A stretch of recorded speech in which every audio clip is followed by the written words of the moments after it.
Assalamualaikum warahmatullahi wabarakatuh.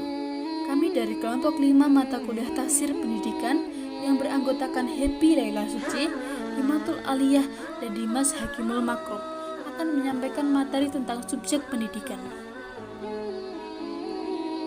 Subjek pendidikan adalah seseorang yang bertugas sebagai pendidik, pembimbing, pengarah yang memiliki peranan sangat penting dalam keseluruhan proses pendidikan. Pendidik bertanggung jawab atas ilmu yang disampaikan, maka seorang pendidik haruslah menguasai metode pengajaran, menguasai materi yang akan diajarkan, dan ilmu yang mumpuni, berwawasan luas dan mampu optimal dalam memfasilitasi ilmu kepada para peserta didik. Subjek pendidikan yang paling pertama dan yang paling utama adalah pendidikan dari orang tua. Orang tua adalah madrasah pertama yang akan anak peroleh sebelum merambah di lingkungan masyarakat, bahkan pendidikan formal. Maka kunci keberhasilan juga dipegang oleh orang tua. Pendidik haruslah sabar, haruslah lemah lembut, baik hati, dan penuh kasih sayang, seperti yang sudah dicontohkan oleh Rasulullah SAW. Kriteria yang diberikan kepada seorang pendidik bertujuan agar pendidik mampu menebar ilmu dan menghasilkan keberhasilan pada peserta didik yang unggul, berkualitas, dan mampu menggunakan ilmunya baik untuk kesuksesan di dunia maupun di akhirat.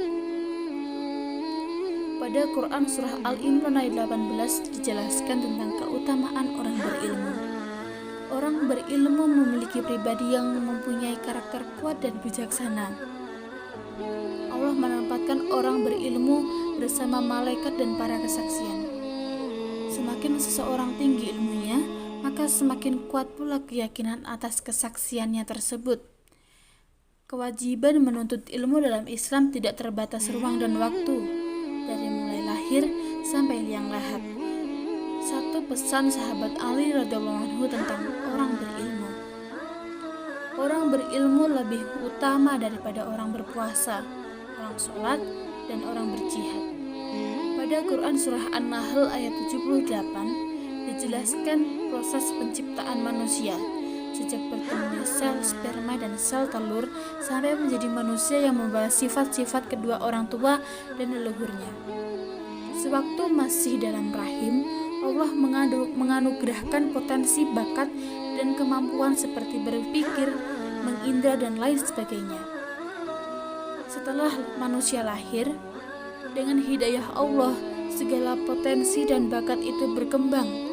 Akalnya dapat memikirkan tentang kebaikan dan kejahatan, kebenaran dan kesalahan, serta hak dan yang batil. Pada Quran Surah Al-Kahfi ayat 66 dijelaskan bahwa Nabi Musa sangat menjaga kesopanan dan merendahkan hati. Beliau menempatkan dirinya sebagai orang yang bodoh dan mohon agar Khidir mampu untuk mengajarkan sebagian ilmunya yang telah diberikan kepadanya. Dalam Quran Surah An-Nahl ayat 43 dijelaskan, Allah Subhanahu wa Ta'ala meminta orang-orang musyrik agar bertanya kepada orang-orang ahli kitab. Jika memang disebutkan di dalam kitab mereka bahwa Allah pernah menurunkan malaikat sebagai utusan Allah, mereka boleh mengingkari kerasulan Nabi Muhammad. Akan tetapi, apabila disebutkan di dalam kitab mereka bahwa Allah hanya mengirim utusan kepada mereka seorang manusia yang berjenis dengan mereka, maka sikap mereka mengingkari kerasulan Muhammad SAW itu tidak benar. Dalam Quran Surah An-Nahl ayat 44 juga dijelaskan bukti-bukti nyata, mukjizat-mukjizat yang membuktikan kebenaran kerasulan. Para rasul diutus dengan membawa keterangan-keterangan berupa mukjizat yang membuktikan kenabian dan kerasulan mereka.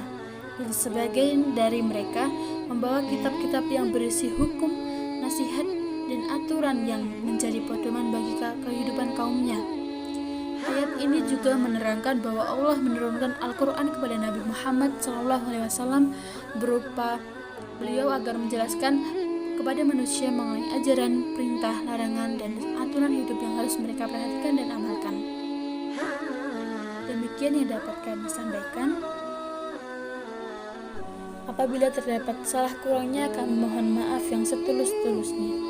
Wabillahi taufiq wal hidayah wal hidayah. Wassalamualaikum warahmatullahi wabarakatuh.